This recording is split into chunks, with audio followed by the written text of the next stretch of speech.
Hello friends, I am Dr. Kalpana for NEET Biology. The topic I am taking today is pregnancy and embryonic development.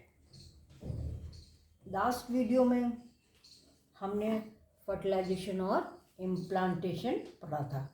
Fertilisation के बाद zygote में division होता है और वो blastocyst बना देता है।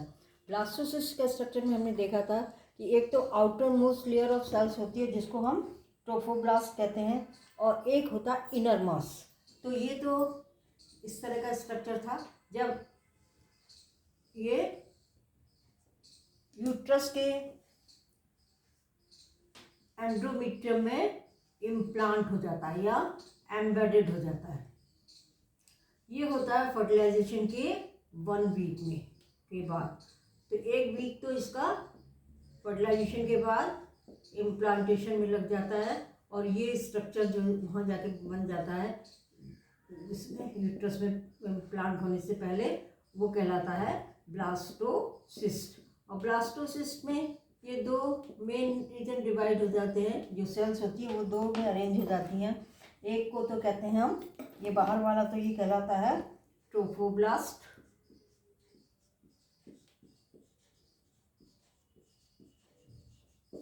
और कुछ सेल्स इसमें अंदर की ओर इस तरह से अरेंज हो जाती हैं। इनको हम कहते हैं इनर सेल मास।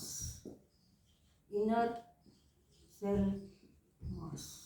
अब ये जो इनर सेल मास है की सेल्स है यही पूरा एम्ब्रियो बनाती हैं।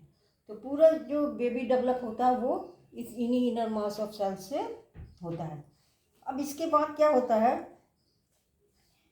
इतना पूरा 1 वीक में हो गया। अब सेकंड वीक जब होता है फर्टिलाइजेशन के बाद सेकंड वीक, तब उसमें कुछ चेंजेस आने शुरू होते हैं और ये चेंजेस तभी आते हैं जब कि ब्लास्टोसिस्ट जो है एम्बेडेड है एंडोमेट्रियम में। एंडोमेट्रियम क्या है?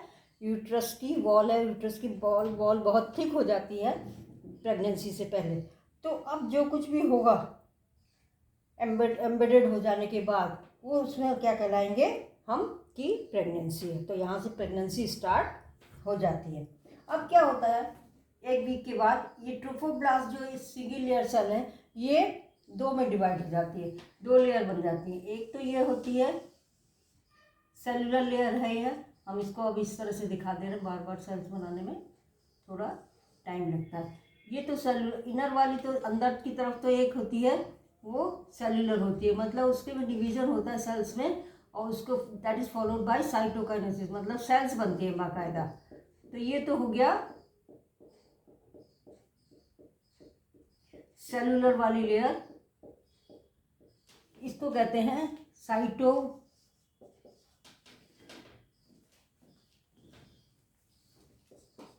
ट्रोफोब्लास्ट। ये ट्रोफोब्लास्ट के ही डिवीजन से बनी है। और जो बाहर वाली सेल होती है, बाहर वाली लेयर होती है वो जो है सिनकिट्रियम होती है, मतलब उसमें डिवीजन तो सेल्स में होता है लेकिन साइटोकाइनेसिस नहीं होती है। इस वजह से ये मल्टी न्यूक्लियर स्ट्रक्चर बन जाता है सिनकिट्रियो। तो ये कहलाता है सिनकिट्रियो ट्रोफोब्लास्ट। ये रीजन हो जाएगा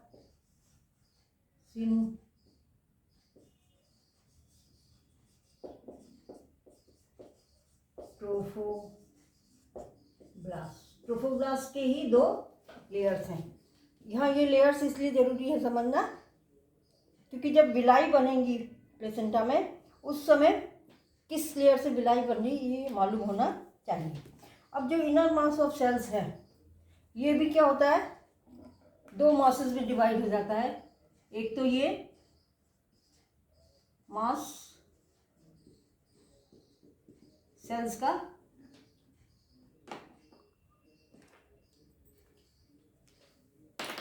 और एक ये मास। ये किससे बना? इनर सेल मास से। ये बाहर वाला तो कहलाता है एपीब्लास्ट और अंदर वाला कहलाता है हाइपोब्लास्ट। ये दोनों इनर सेल मास से बने। प्लास्ट का ज़्यादा रोल नहीं होगा, जो पूरा एम्ब्रियो बनेगा वो किससे बनेगा, एपीप्लास्ट से बनेगा। और ये जो ट्रोफोब्लास्ट थी वो दो में डिवाइड हो गई, साइटोट्रोफोब्लास्ट और सिंकिटियोट्रोफोब्लास्ट। अब क्या होता है, इसमें कैविटीज डेवलप होती हैं, इसके अंदर भी कैविटी डेवलप होगी, इसके अंदर भी कैविटी डेवलप होगी, और इस तरह से ये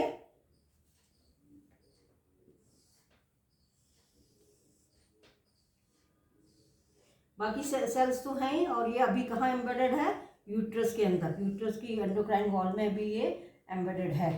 तो इसमें ये हो गई सेलुलर वाली ट्रोफोब्लास्ट, और ये हो गई सिंकिटियोट्रोफोब्लास्ट मैनी न्यूक्लिएटेड, और ये साइटोसिंकिटियोब्लास्ट। अब इसमें क्या होता है,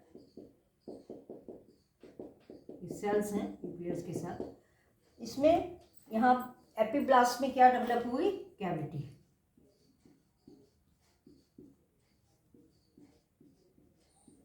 इसमें बीच में एक कैविटी डेवलप हो जाती है। इसी तरह से हाइपोब्लास्ट में भी एक कैविटी डेवलप हो जाती है, तो उसके सेल्स कहाँ चले जाते हैं, इस तरह से ये सेल्स खिसक जाते हैं और कैविटी बीच में आ जाती है।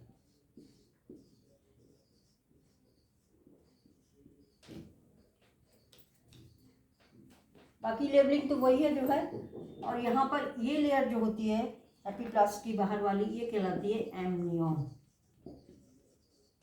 और ये इसमें एक लिक्विड भर जाता है, इसको कहते हैं एमनियोटिक फ्लूइड। और जो हाइपोब्लास्ट की सेल्स हैं, वो जो उसमें जो कैविटी बनती है वो कहलाती है यॉर्क सैक। इसके बाद ये हो गया, तो यॉर्क सैक बन गया, और एमनियोटिक, ये एमनियन बन गया, एमनियोटिक फ्लूइड फिल्ड कैविटी बन गई। अब इसके बाद क्या आएगा कि यहाँ पर भी इस जगह पर यॉर्क सैक की सेल्स कुछ क्या करेंगी, यहाँ पर ये मेम्ब्रेन बना लेती हैं पूरे, क्योंकि इनके बीच में कैविटी आ जाती है, और ये पूरे को ये कवर कर लेते हैं। फिर से बना देते हैं।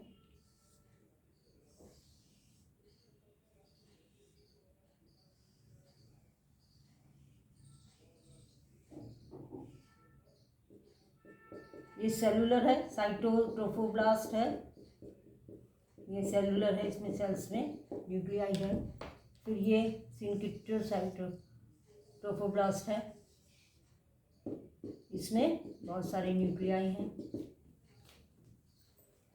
और ये एपीब्लास्ट से बना हुआ एमनियन है, एमनियोनिक फिल्ड कैविटी है, और ये यॉर्क सैक वाली कैविटी है।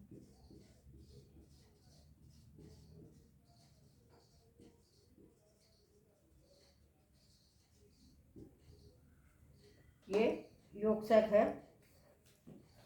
यॉर्क सैक की कुछ सेल्स जो होती हैं वो क्या करती हैं, इस तरह से यहाँ पर इसको चारों ओर से घेर लेती हैं, पूरा जो भी स्ट्रक्चर है इनसाइड, इसको पूरे चारों ओर से यहाँ पे ये सेल्स बन के, और ये इसको क्या करती हैं, पूरे को घेर लेती है, जो कुछ भी है।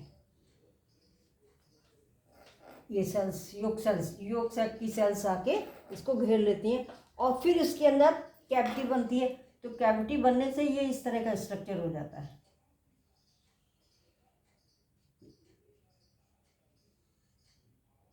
ये पूरी कैविटी है।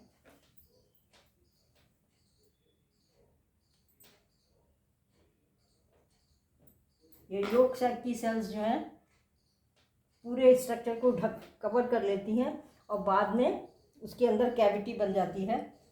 तो ये जो हो गया कि थोड़ा सा स्ट्रक्चर रह जाता है यहाँ पर, जो कि फ्यूचर यहाँ पर ये पूरे को कवर करने में थोड़ा सा स्ट्रक्चर इसमें रह जाता है कवर होने से, और वो कहलाता है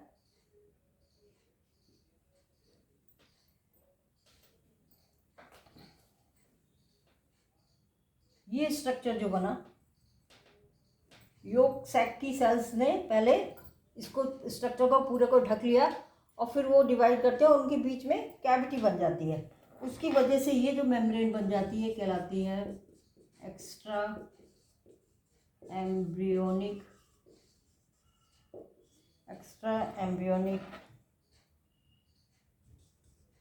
मीजोडर्म। एक्स्ट्रा एम्ब्रियोनिक माने एम्ब्रियो से बाहर है। एम्ब्रियो तो केवल इतना स्ट्रक्चर बनाएगा, ये सब बाहर है। अब इसका फंक्शन बताते हैं। तो ये बना दिया एक्स्ट्रा एम्ब्रियोनिक मीजोडर्म। ये जो रह गया, जो पोर्शन इसका एपिब्लास्ट का नहीं कवर हुआ, ये क्या बनाता है? ये बनाएगा फ्यूचर में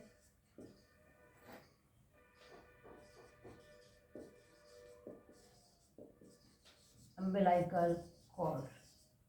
अम्बिलाइकल कॉर्ड जो है ये एम्ब्रियो और प्लेसेंटा से जुड़ा रहता है, जिसके थ्रू एम्ब्रियो को न्यूट्रिएंट्स और ऑक्सीजन वगैरह सप्लाई होती रहती है। तो बाद में ये जाके ये कॉर्ड बन जाती है।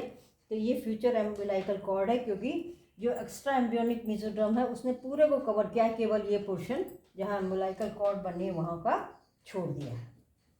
अब क्या होता है? अभी ये कहाँ पर है? एम्बेडेड है उसमें, यूट्रस की एंडोमेट्रियम में एम्बेडेड है। उसके बाद इसमें क्या हो जाता है? विलाई बन जाते हैं। विलाई किस किस से बनेंगे? 3 लेयर से, सिंकिट्रोट्रोफोब्लास्ट, साइटोट्रोफोब्लास्ट और एक्स्ट्रा एम्ब्रियोनिक मीजोडर्म। मतलब कितना इसमें आएगा? ये पूछ,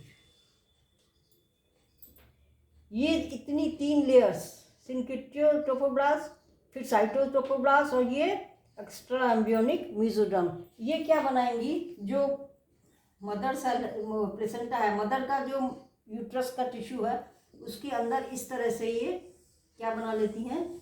फिंगर शेप दिए। और बाकी स्ट्रक्चर यही है। यहाँ पे ये इस जगह पर मदर का टिश्यू है, तो इसमें ही क्या बनाएंगी? विलाई, फिंगर की तरह के, इसके मैटरनल टिश्यू। ये मैटरनल टिश्यू है मदर का, यूट्रस का।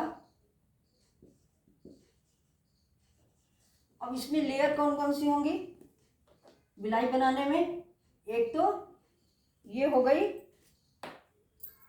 साइटोट्रोफोब्लास्ट, ये इसमें होगी। इसको बहुत एनलार्ज करके दिखा रहे हैं, इतनी बड़ी बड़ी नहीं होंगी, बहुत छोटी छोटी फिंगर लाइक होती है ये विलाई। ये तो हो गया साइटोट्रोफोब्लास्ट का।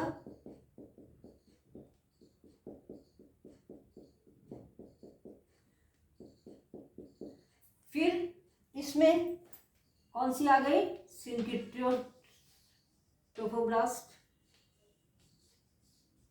जिसमें सेल्स नहीं है पर इसमें न्यूक्लियाई हैं।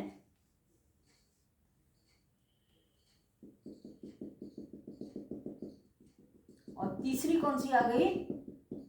Extra embryonic mesoderm. कहाँ से बनी ये? योक सेल की सेल्स जो हैं वो जब इसको कवर करती हैं उस समय ये बन जाता है।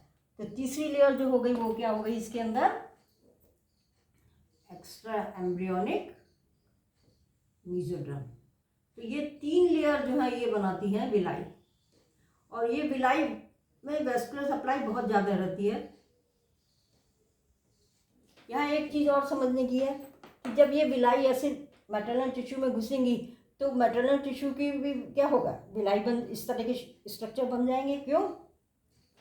क्योंकि ये वाला है, मान लीजिए ये मैटरनल टिश्यू कैसे बना रहा है, ये भी इस तरह की विलाई बनाएगा क्योंकि पूरा वही है।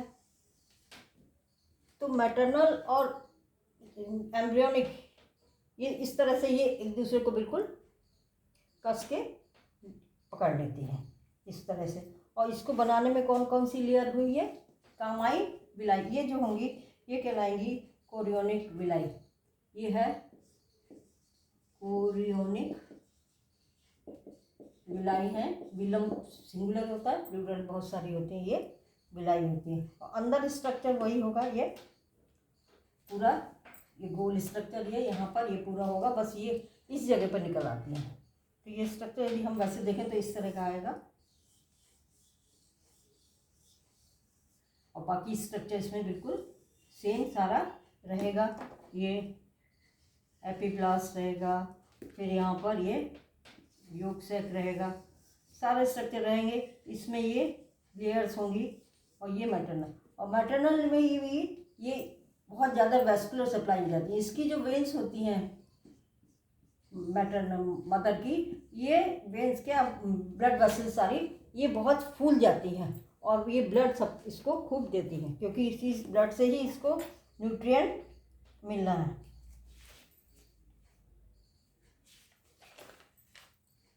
अब क्या होता है, ये स्ट्रक्चर मिलके ये तो हो गया कोरियोनिक विलाई, और यदि हम इसको कहें देखें मदर की साइड से देखें तो ये भी क्या बन रहा है, ये भी उंगली की शेप की इस तरह के स्ट्रक्चर्स बना रहा है। तो इसको हम कह देंगे प्लेसेंटल विलाई, क्योंकि मदर के टिश्यू और एम्ब्रियो के टिश्यू ये मिलके क्या बनाते हैं, प्लेसेंटा बनाते हैं। तो इस तरह से ये प्लेसेंटा जो होता है ये बीच में मदर और टिश्यू के एम्ब्रियो के बीच में ट्रांसफ़र ऑफ सब्सटेंसेस, किसका ट्रांसफ़र होगा, मदर से जाएंगे ऑक्सीजन और न्यूट्रिएंट्स एम्ब्रियो में, और वहाँ से जो वेस्ट प्रोडक्ट हैं और कार्बन डाइऑक्साइड है वो वापस मदर के ब्लड में आएगी थ्रू प्लेसेंटा। ये सब प्लेसेंटा के ही थ्रू होता है। अब 2.5 से 3 महीने के अंदर, वीक्स के अंदर, 2.5 से 3 वीक्स के अंदर प्लेसेंटा मैच्योर हो जाता है और कॉर्पस ल्यूटियम जो है वो डीजनरेट हो जाता है। कॉर्पस ल्यूटियम क्या होता है कि जब ओवम रिलीज होता है ओवरी में, उसके बाद जो ग्राफियन फॉलिकल बचता है वो क्या होता है, ग्राफियन फॉलिकल जो है वो कॉर्पस ल्यूटियम होता है, क्योंकि ये कुछ हार्मोन सिक्रीट करता है जिससे कि प्रेगनेंसी बनी रहे। तो अभी ओवम रिलीज होने के बाद कॉर्पस ल्यूटियम का काम खत्म नहीं होता, वो फंक्शन करता है एज एंडोक्राइन ग्लैंड। तो जब प्लेसेंटा बन जाता है उसके बाद प्लेसेंटा भी हार्मोन सिक्रीट करने लगता है, अभी हम देखेंगे कौन कौन से। और जब 2.5 से 3 वीक्स हो जाते हैं, 2.5 से 3 मंथ्स हो जाते हैं, तब क्या होता है, वो कॉर्पस ल्यूटियम धीरे धीरे डीजनरेट हो गया, क्योंकि वो जो हार्मोन सिक्रीट कर रहा था वो अब प्लेसेंटा करने लगता है और इस तरह से वो ख़त्म हो जाता है। तो ये 2 टेम्परेरी एंडोक्राइन ग्लैंड्स हैं, एक कॉर्पस ल्यूटियम और एक प्लेसेंटा, क्योंकि प्लेसेंटा भी बाद में उसका कोई रोल नहीं रह जाता। जब एम्ब्रियो पूरा डेवलप हो जाता है तो प्लेसेंटा का भी रोल नहीं रहता। इस तरह से अब क्या होता है, ये एपिब्लास्ट, इसको हम स्ट्रक्चर को लेते हैं एपिब्लास्ट में, हम बहुत ज़्यादा डिटेल में नहीं जा रहे, थोड़े में जा रहे हैं। ये मान लीजिए ये एपिब्लास्ट की सेल्स हैं, एपिब्लास्ट है ये इस तरह से, क्योंकि इसी को क्या करना है, पूरा पूरा एम्ब्रियो पूरा बेबी यही बनाएगा, एपिब्लास्ट ही बनाएगा। इसकी सेल्स में यहाँ पर डिप्रेशन आ जाता है, दरार आ जाती है ऊपर। ये क्या सेल्स हैं, एपिब्लास्ट। एपिब्लास्ट की सेल्स में क्या आ जाता है, डिप्रेशन आ जाता है। इसमें एक तो ये गोल सा होता है, इसको कहते हैं प्रिमिटिव नोड। ये केवल थोड़ा सा गड्ढा है, इसमें बहुत ज़्यादा छेद नहीं होते हैं, और ये है प्रिमिटिव स्ट्रीक। तो दरार सी पड़ जाती है ये इसके बीच में। अब इसमें क्या होता है कि जो एपिब्लास्ट की सेल्स हैं ये डिवाइड करती जाती हैं और ये इस जो दरार बनी है इसके अंदर घुसती जाती है, और अंदर घुसते घुसते ये कहाँ पहुँच जाती हैं, ये नीचे से निकलने लगती हैं, यहाँ पर ये निकल आती हैं, और जब यहाँ निकलती हैं तो ये हाइपोब्लास्ट की जो सेल्स हैं उनको ख़त्म कर देती हैं, सब वो डीजनरेट हो जाती हैं, एब्जॉर्ब हो जाती है सारी। तो ये कौन सी सेल्स है, एपिब्लास्ट की, जो इस दरार में से होके इधर आ रही थी, इसको कहते हैं गैस्ट्रुलेशन। ये जो इस तरह से मूवमेंट है ना, जो एपिब्लास्ट की सेल्स का इस दरार के थ्रू से मूवमेंट है, ये कहलाता है गैस्ट्रुलेशन।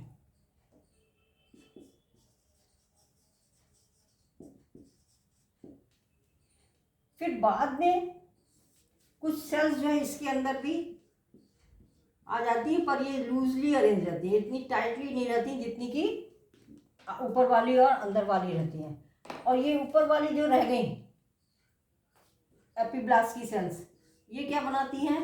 एक्टोडर्म। जो अंदर गई थी वो क्या बना रही हैं? एंडोडर्म। ये बहुत इंपॉर्टेंट है, 3 लेयर्स जर्म लेयर्स कहलाती हैं। और जो बीच में लूजली अरेंज सेल्स थी ये बाद में बनेंगी, ये क्या कहलाती हैं? ये क्या बनाती हैं? मीजोडर्म। तो इस तरह से 3 लेयर्स बन जाते हैं, किसमें? एपिब्लास्ट में। कैसे बनी? इन्वेजन से। ये सेल्स जो है इसके अंदर घुस घुस के और फिर ये नीचे निकलती हैं, वहाँ पर तो ये एंडोडर्म बनाती हैं। और ये हो गया एक्टोडर्म। और जो बीच में जगह बचती है उसमें भी लूजली अरेंज कुछ सेल्स उसमें फॉर्म हो जाती हैं। और ये तीनों मिलके एडल्ट के पूरे टिश्यूज जो है इन्हीं 3 लेयर से बनते हैं। मतलब ये एपिब्लास्ट है। एपिब्लास्ट किससे बना था? इनर सेल मास से। तो इस तरह से ये पूरा बनते हैं। अब किससे क्या? एक्टोडर्म से कौन कौन से टिश्यूज बनते हैं और मेसोडर्म से कौन से बनते हैं और एंडोडर्म से कौन से बनते हैं, ये अभी हम लेते हैं। उससे पहले हम फाइनल डायग्राम देख लेते हैं कि किस तरह से ये एम्ब्रियो जो है वो रहता है इसके अंदर, यूट्रस के अंदर। इसमें क्या है? यूट्रस इस तरह से है। यूट्रस की पता है आपको, वॉल बहुत थिक होती है, बहुत मस्कुलर होता है ये। और इसमें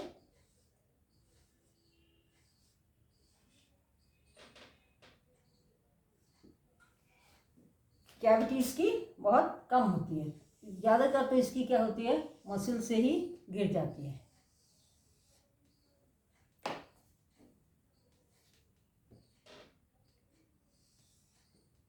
ये मस्कुलर वॉल है यूट्रस की, ये पूरी मसल्स हैं।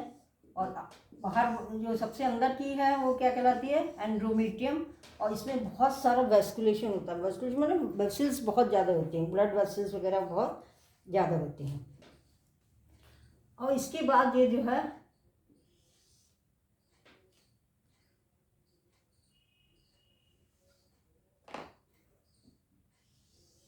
यहाँ पर मान लीजिए इस जगह पर हुआ था वो इम्प्लांटेशन, तो यहाँ से ये अम्बिलाइकल कॉर्ड होगी और इसमें जो है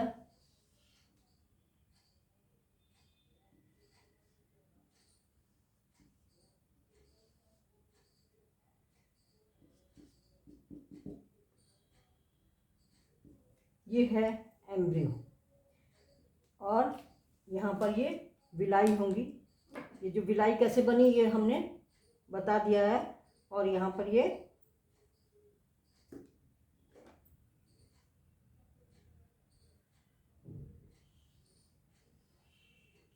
योग सैक होगा।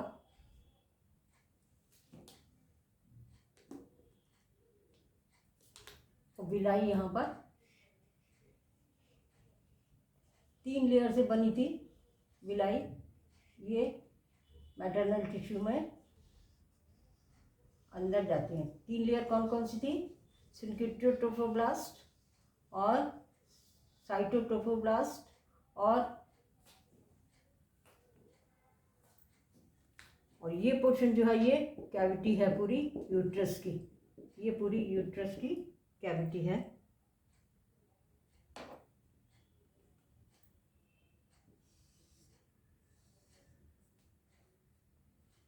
यहाँ पर ये पूरी मसल्स है, ये पूरी मसल्स है। और इसमें जो है ब्लड वेसल्स है। इसका डिटेल में स्ट्रक्चर हम ले चुके हैं अलग से। तो इसमें क्या हो गया? ये तो हो गया एम्ब्रियो। और ये फुली डेवलप्ड क्या हो गई? अम्बिलिकल कॉर्ड हो गई।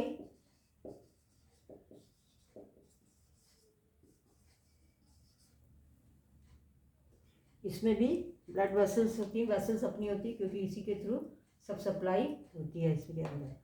फिर ये प्लेसेंटल विलाई हो गए। विलाई का भी पूरा बता चुके हैं कि क्रोनियोनिक विलाई भी होंगे और उसके साथ साथ प्लेसेंटल विलाई भी। प्लेसेंटल विलाई तो मदर के टिश्यू से होंगे और क्रोनियोनिक विलाई जो होंगे वो एम्ब्रियो के। ये हो गई कैविटी ऑफ यूट्रस। और ये है यॉर्क सैक। यॉर्क सैक बाद में खत्म हो जाता है, इसका भी रोल देखते हैं। और यहाँ पर जो है इस जगह पर ये क्या है, सर्विक्स। इस जगह पर ये म्यूकस से लग रहता है, इसको कहते हैं प्लग ऑफ म्यूकस। कहाँ है, सर्विक्स में। ये इसका काम क्या है, ये जो सर्विक्स की सेल है यही म्यूकस सिक्रीट करती हैं, इसी ग्लैंड सेल, और ये इसको बंद कर देते हैं जिससे कि बैक्टीरिया या इन्फेक्शन इसके अंदर होके और एम्ब्रियो तक ना पहुंच जाए। इसलिए ये क्या रहती है, प्लग रहती है और बाद में ये ख़त्म हो जाती है। इसका कोई काम नहीं होता, खाली इसका इसलिए शुरू में कि प्रेगनेंसी के शुरुआत में, क्योंकि ये इन्फेक्शन को रोकती है। इस तरह से ये, और अम्बिलिकल कॉर्ड है ये, इसका काम क्या है कि ये बेबी को मदर के प्लेसेंटा से कनेक्ट कर रही है जिससे कि सप्लाई इसको न्यूट्रिएंट्स और ऑक्सीजन वगैरह मिलती रहे। और जो इसमें विलाई है, इसमें प्लेसेंटल विलाई भी है और क्या है, कोरियोनिक विलाई भी है। कोरियोनिक विलाई क्या है, फिंगर लाइक प्रोजेक्शंस हैं इन प्लेसेंटा।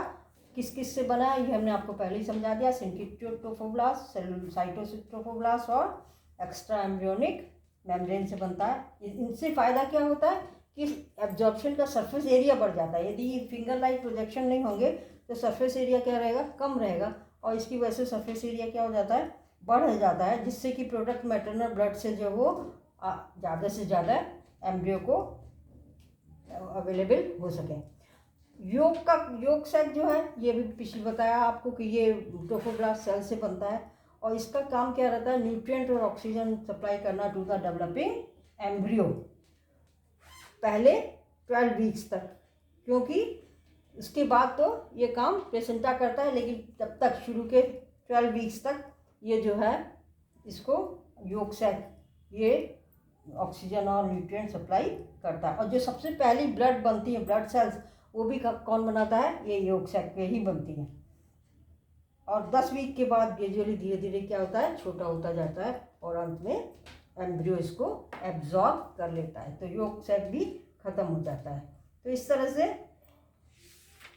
प्लेसेंटा इम्पॉर्टेंट चीज़ है। प्लेसेंटा जो है इसको अभी कुछ डेफिनेशंस देख लेते हैं, इसमें जो अभी यहाँ हमने नहीं बताई हैं वो डेफिनेशन जो और जो इम्पॉर्टेंट है इसमें वो हम देख लेते हैं।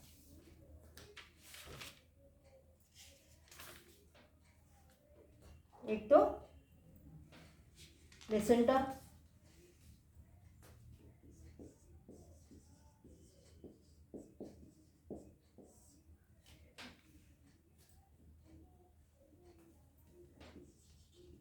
जहाँ कोरियोनिक विलाई बनी थी मैटरनल टिश्यू में या यूटेराइन टिश्यू में,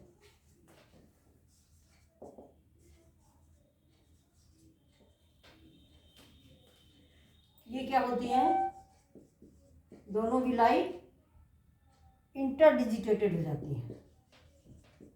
डिजिट माने उंगलियां, इंटरडिजिटेटेड हो जाती है, मतलब इस तरह से हो जाती है। ये विलाई, ये कोरियोनिक और ये प्लेसेंटल इंटरडिजिटेटेड हो जाती हैं with each other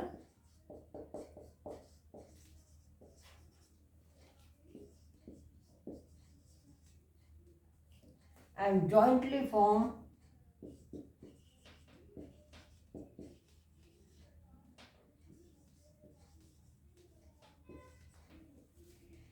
structural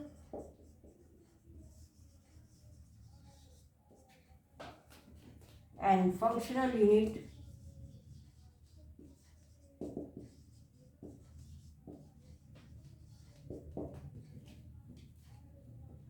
between developing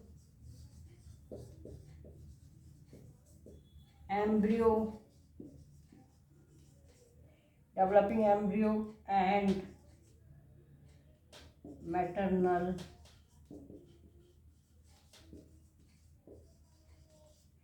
body, इसको स्ट्रक्चर को क्या कहते हैं? Placenta.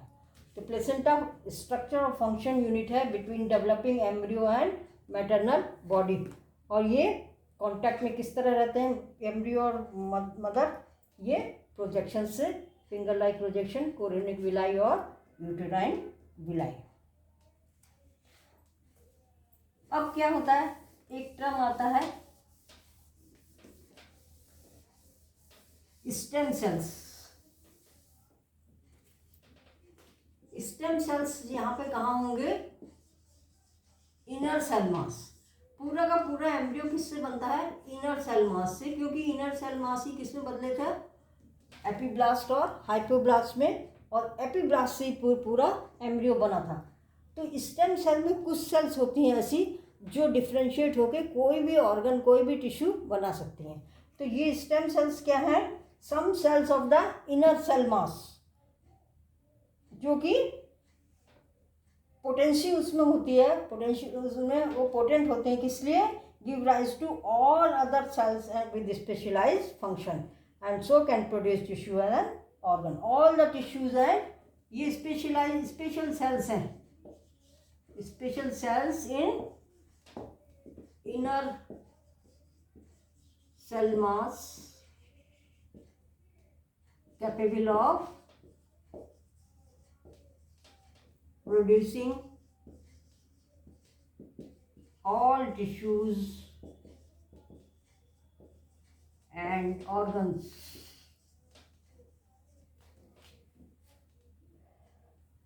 of the newborn baby.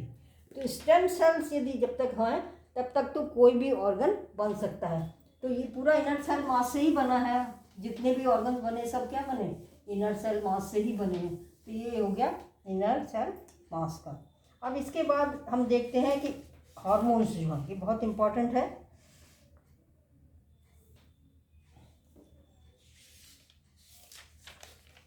Placenta से निकलने वाले हार्मोन्स हम पढ़ लेते हैं। पहले एक चीज़ जान लें कि प्लेसेंटा काम क्या है प्लेसेंटा का? एक तो हार्मोन्स देना, प्रोड्यूस करना। कौन कौन से हार्मोन्स हैं ये अभी हम पढ़ते हैं, पर ये इसका एक काम क्या है main? It supplies oxygen and nutrients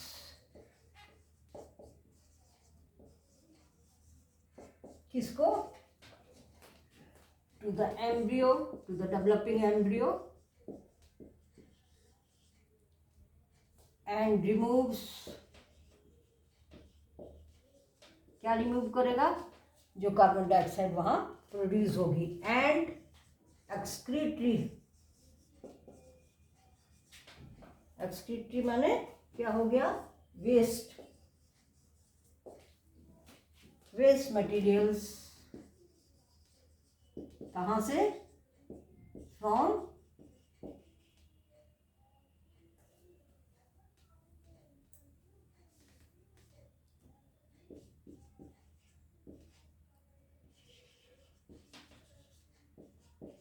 produce in embryo.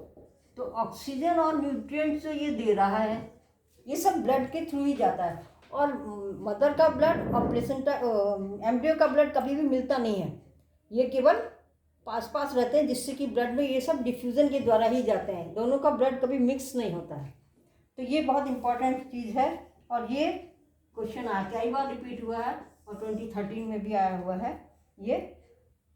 अब इसके बाद हम लेते हैं कि जो हार्मोन्स निकलना है, जो प्लेसेंटा से, प्लेसेंटा भी एंडोक्राइन का भी काम करता है और ये जो भी बताया काम ये तो करता ही है। तो एंडोक्राइन में क्या होगा कि प्लेसेंटा केवल कब बनेगा?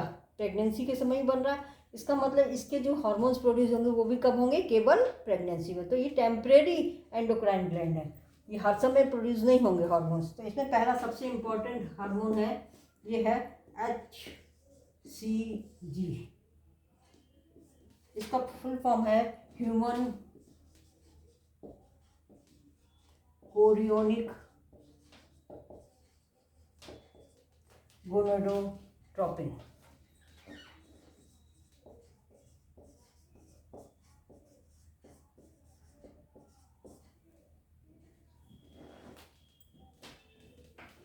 ये क्वेश्चन इस पे 2013 में आया है, 2014 में आया है और 2020 में ये क्वेश्चन इस हार्मोन के ऊपर आता है, HCG human chorionic gonadotropin.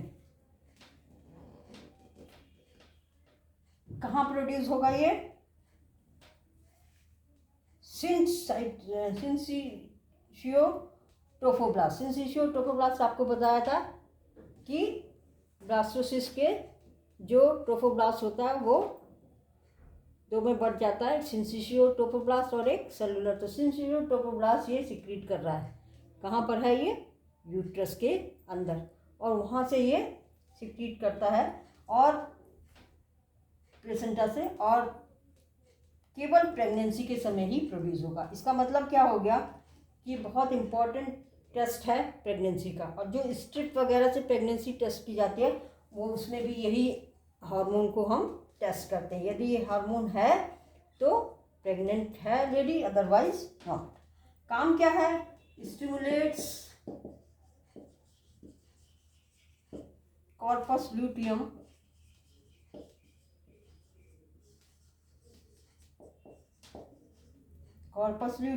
to produce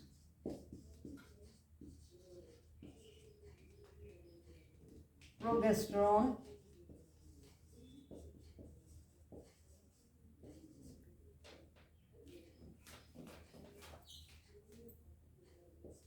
to maintain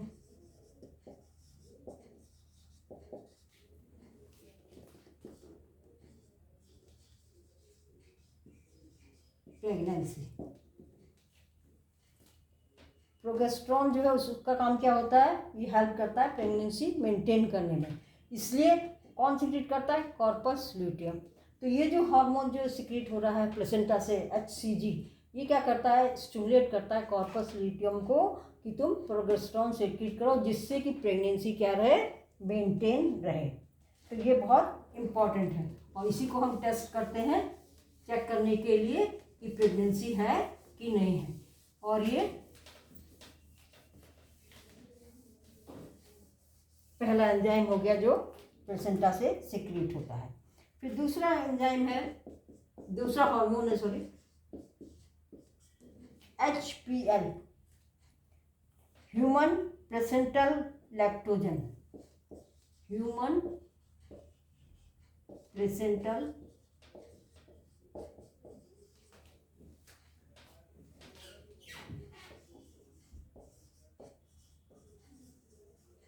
actually में HCG तो वो कोरियोनिक था, और ये कौन है? ये प्लेसेंटल है। कोरियोनिक माने एम्ब्रियो वाला। एम्ब्रियो का टिश्यू और प्लेसेंटल टिश्यू क्या रहते हैं? बिल्कुल इंटरडिजिटेटेड, इसीलिए ये एक तो हार्मोन वो सिक्रीट कर रहा था, एक ये प्लेसेंटा का टिश्यू सिक्रीट करता है। ये क्या काम करता है?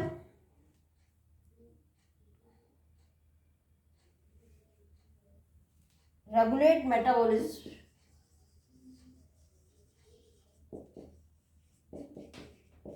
Metabolism of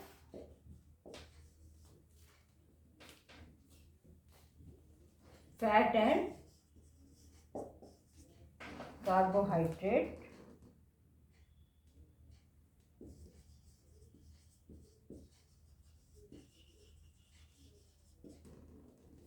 for energy. Embryo को भी क्या चाहिए? एनर्जी चाहिए। इसका मतलब फैट और कार्बोहाइड्रेट जो ब्लड के थ्रू पहुंच रही है उसका क्या होना चाहिए? मेटाबॉलिज्म होना चाहिए। तो उसको रेगुलेट करेगा ये, और इसमें से फ्री करता है ग्लूकोज को, फ्री ऑफ ग्लूकोज। आपको पता है जब तक कि कार्बोहाइड्रेट ग्लूकोज में चेंज नहीं होता तब तक एनर्जी नहीं मिलती। तो free of glucose for foetus. हम लोग जो खाना खाते हैं उसमें कार्बोहाइड्रेट होती है, तो वो तो क्या होती है, पहले चेंज होती है ग्लूकोज में, फिर वो रेस्पिरेशन से एनर्जी मिलती है। तो यहाँ फीटस तो ये काम नहीं कर पाएगा, उसके लिए ये हार्मोन जो करता है कि जो कार्बोहाइड्रेट है उससे ग्लूकोज ये फ्री कर देता है और उससे फिर एनर्जी फीटस को मिल जाती है। फिर हार्मोन आता है एक,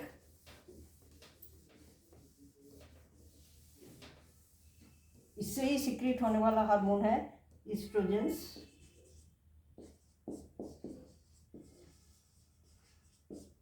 आपने जो उसमें पढ़ा है उसमें क्या था, ओवरी से सिक्रीट हो रहा था, लेकिन प्रेगनेंसी के समय एस्ट्रोजन जो है ये प्लेसेंटा से भी सिक्रीट होते हैं, हमेशा नहीं होते, केवल प्रेगनेंसी के समय होंगे।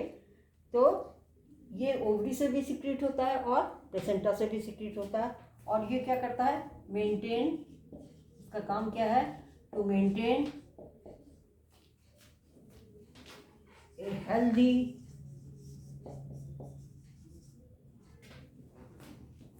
Pregnancy.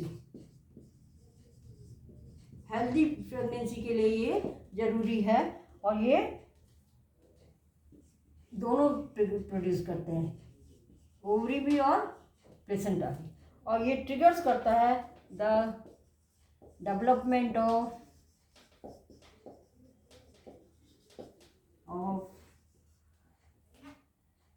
Babies organ.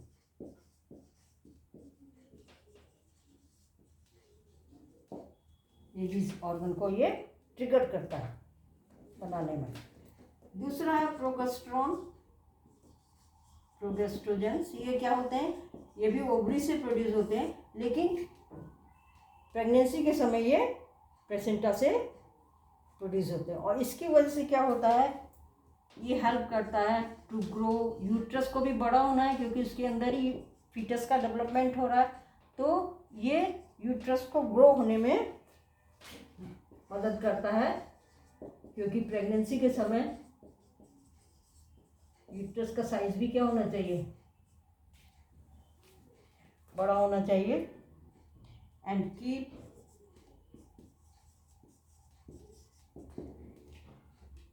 From having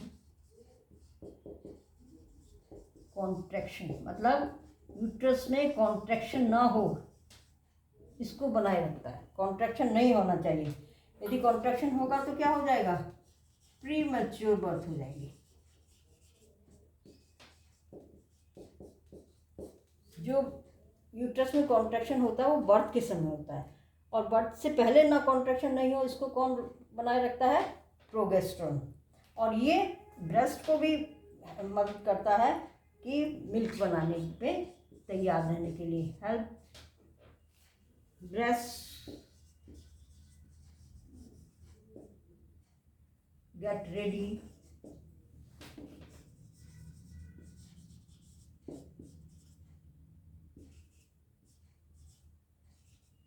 to make breast milk. Baby जब बर्थ हो जाएगा उसके बाद मिल्क चाहिए, तो उसको ब्रेस्ट को भी क्या कर रहा है, मिल्क बनाने के लिए तैयार होने में मदद करता है। फिर एक, इतने तो हो गए हार्मोन जो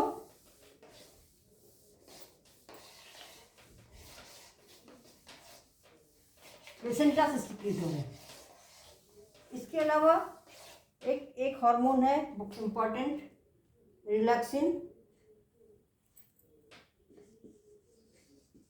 पर यहाँ ये ध्यान देने के लिए है कि ये यूट्रस प्लेसेंटा से सिक्रीट नहीं होता, ये कहाँ से होता है, ओवरी से।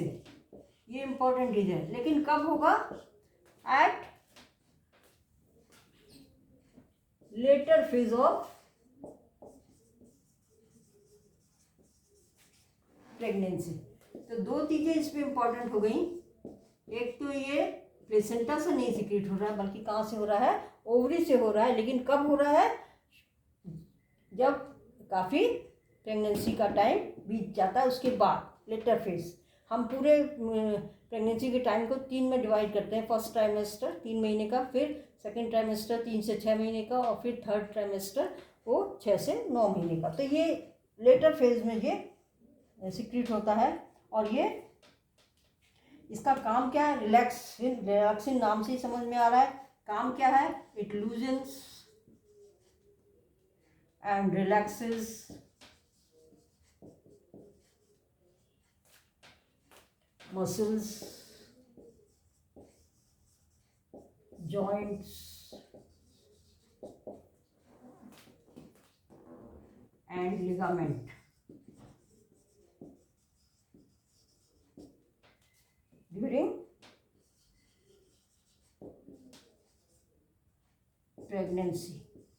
प्रेगनेंसी के समय बहुत ज़्यादा टाइट हो जाती है मसल्स वगैरह, क्योंकि फीटस का साइज बढ़ता जाता है तो वो यूट्रस पर प्रेशर डालता है।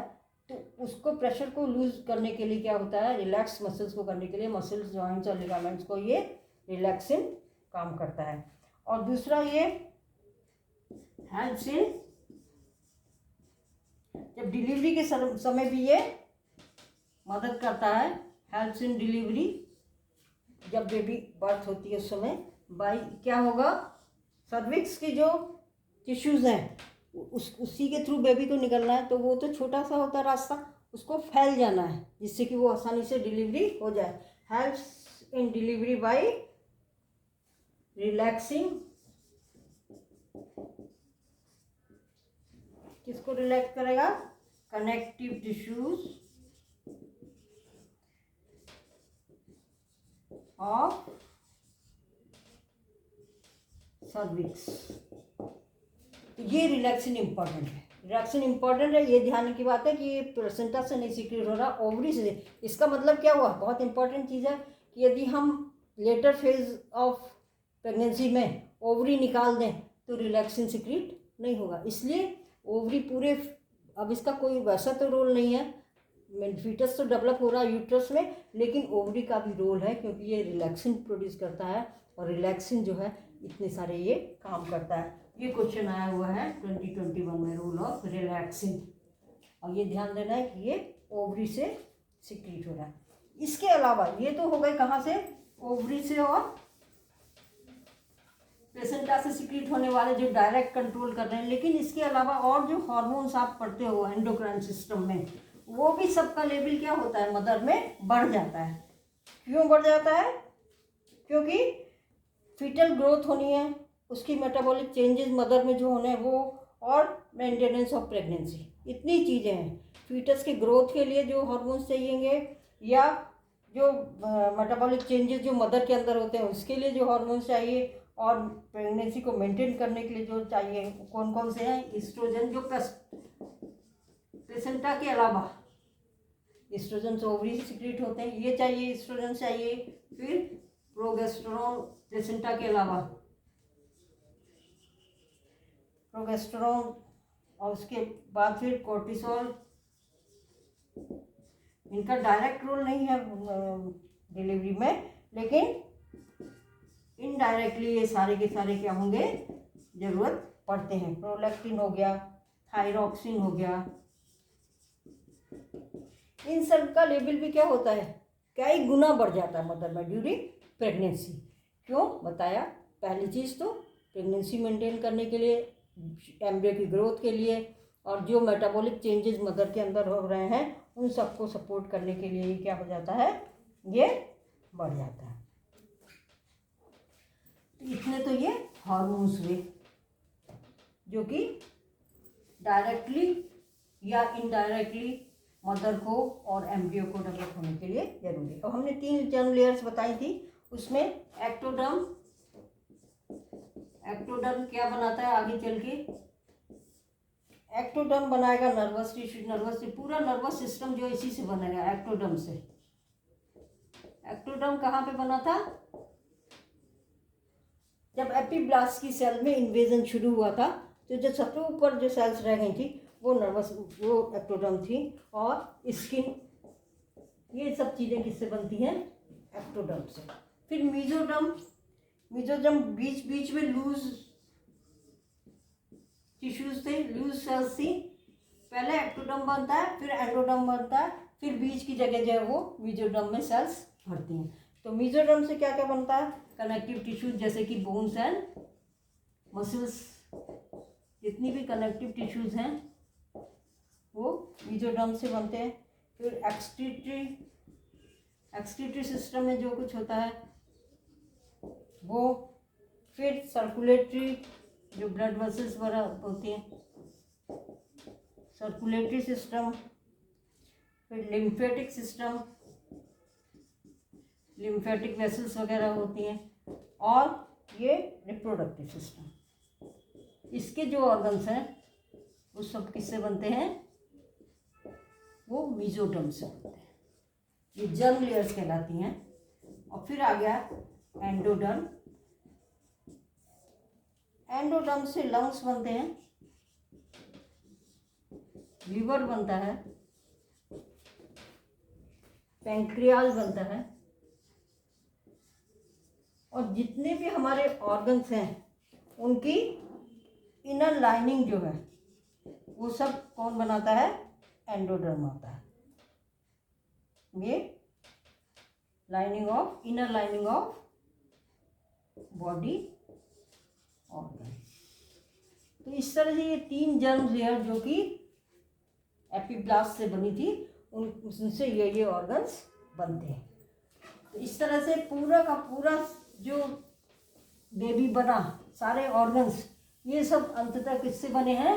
इनर सेल मास से बने हैं, और इनर मास ऑफ सेल से बने हैं। इनर मास ऑफ सेल्स 2 में बटाता है, एपीब्लास्ट और हाइपोब्लास्ट। उसमें एपीब्लास्ट जो है वही 3 लेयर्स बनाता है, एक्टोडर्म, मेसोडर्म और एंडोडर्म। उसी से फिर पूरे अब ये पूरी ह्यूमन बीइंग में जो पूरा प्रेगनेंसी का टाइम होता है ये कितना होता है? 9 मंथ। जो प्रेगनेंसी का टाइम है ये पूरा 9 मंथ का होता है, और या 280 डेज कह सकते हैं। 280 डेज में करें तो ये 280 डेज के लगभग होता है। फिर डॉग्स में ये 58 से 68 डेज। एलिफेंट का सबसे लंबा होता है गेस्टेशन पीरियड। गेस्टेशन पीरियड कहलाते हैं ये, जब ये प्रेगनेंसी का टाइम होता है इसमें ये 18 से 22 मंथ ये सबसे लंबा होता है। जानवरों में सबसे लंबा गेस्टेशन पीरियड इसी का होता है। और कैट्स में ये 65 डेज। ये एनसीईआरटी में पूछा भी गया है, इसीलिए यहाँ पर ये बता दिया। अब कौन से ऑर्गन्स ह्यूमन बीइंग में किस महीने में, किस वीक में डेवलप हो जाते हैं? टोटल टाइम तो 280 डेज है, आपको बताया। 3 ट्राइमेस्टर को बांटा गया इसको, 1 से 3 महीने, फिर 3 से 6 महीने, और फिर 6 से 9 महीने।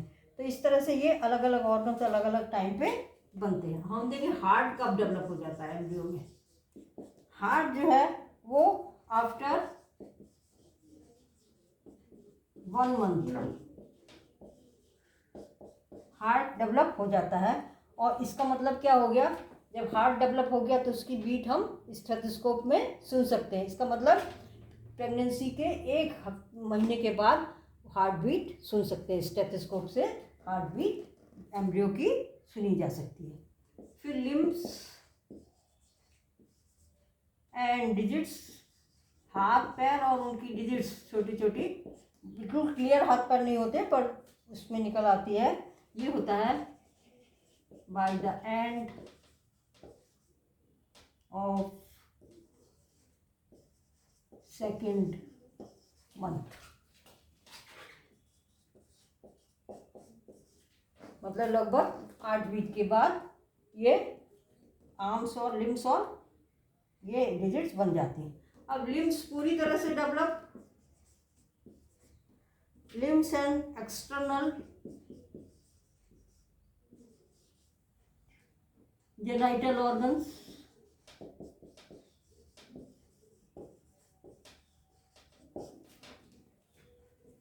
ये जो है बाय द एंड ऑफ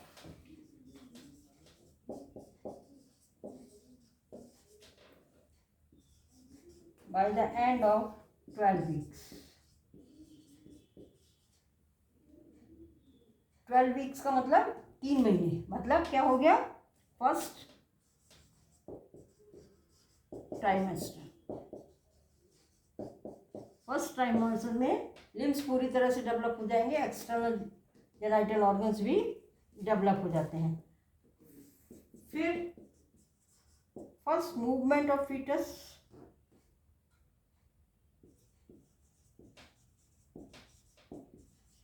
पता चलने लगता है मदर को कि फीटस जो है मूव कर रहा है, और एंड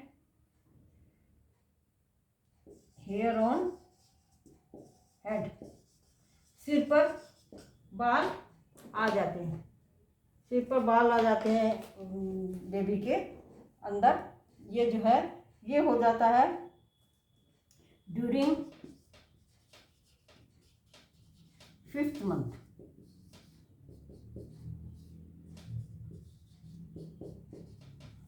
मूवमेंट, यूट्रस के अंदर उसका मूवमेंट पता चलेगा, और ये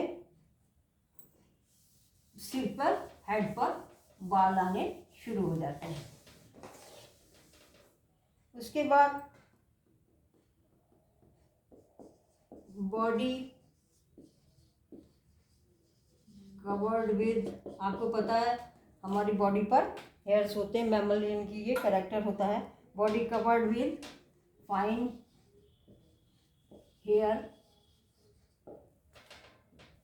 और आईलिड्स, जो पलकें हैं हमारी वो सेपरेट हो जाती हैं, और आई लैशेस फॉर्म हो जाते हैं। आई लैशेस, जो ये बाल होते हैं पलकों पर, आई लैशेस फॉर्म। तो पूरे शरीर पर बाल हो गए, आईलिड्स सेपरेट हो गई, और आईलैशेस बन जाते हैं। ये क्या होता है, bye the end of 24 weeks. 12 weeks का मतलब क्या था, फर्स्ट ट्राइमेस्टर, और 24 वीक्स का मतलब क्या हो गया, 6 महीने, मतलब सेकेंड ट्राइमेस्टर। ट्राइमेस्टर माने 3 महीने का एक ट्राइमेस्टर होता है। तो सेकेंड ट्राइमेस्टर का एंड होगा, इसका मतलब क्या हो जाएगा, वो 6 महीने हो जाएंगे। तो 6 महीने में ये बाल बन जाएंगे पूरे अच्छी तरह से, आंखें खुल जाती हैं, ये पूरी सब हो जाता है। और फिर fully developed ectoderm, mesoderm, endoderm, ये सारे ऑर्गन्स बना देते हैं, और फुली डेवलप्ड फीटस रेडी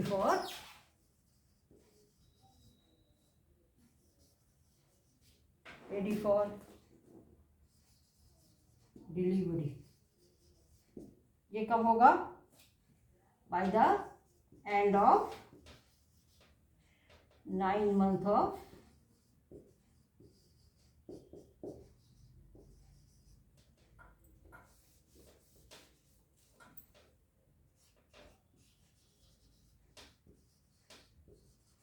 तो 9 मंथ में ये फुली डेवलप्ड फीटस बन जाता है, रेडी फॉर प्रेगनेंसी डिलीवरी। तो ये पूरा हो गया प्रेगनेंसी एंड एम्ब्रियोनिक डेवलपमेंट। इसके बाद जो है डिलीवरी जो है वो हम नेक्स्ट वीडियो में पढ़ेंगे, कैसे उस समय क्या क्या चेंजेस आते हैं, कौन कौन से हार्मोन्स काम करते हैं, ये सब। तो इस तरह से ये पूरा एम्ब्रियोनिक डेवलपमेंट हो गया। समझ में आ गया होगा आपको, तो आप वीडियो को लाइक करिए, शेयर करिए और सब्सक्राइब करिए। Thank you.